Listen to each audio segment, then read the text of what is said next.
రాష్ట్ర వ్యాప్తంగా వివిధ ప్రభుత్వ స్కీంలలో పనిచేస్తున్న అంగన్వాడీ, ఆశా, మధ్యాహ్న భోజన, ఐకేపీ, వీవోఏ, మెప్మా, ఆర్పీ తదితర స్కీం వర్కర్లకు నెలకు 26,000 రూపాయల కనీస వేతనం అమలు చేయాలని సీఐటియు నాయకులు డిమాండ్ చేశారు. జూలై 31న కలెక్టరేట్ల వద్ద నిర్వహించే ధర్నాకు సంబంధించిన పోస్టర్లను రేపల్లిలో శ్రామిక మహిళా కమిటీ ఆధ్వర్యంలో ఆవిష్కరించారు.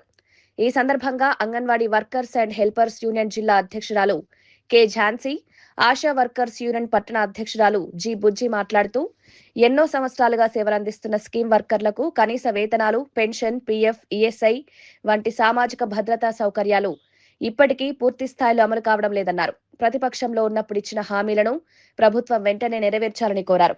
సమాన పనికి సమాన వేతనం అమలు చేయాలన్న సుప్రీంకోర్టు ఆదేశాలను అమలు చేయాలని, పని భారం పెంచుతున్న సర్వేలు, యాప్లను రద్దు చేయాలని డిమాండ్ చేశారు. ఈ నెల 31న కలెక్టరేట్ వద్ద జరిగే ధర్నాకి ప్రతి ఒక్క ఆశా వర్కర్ కూడా కదిలి రావాలని అందరికీ పిలుపునిస్తున్నాము.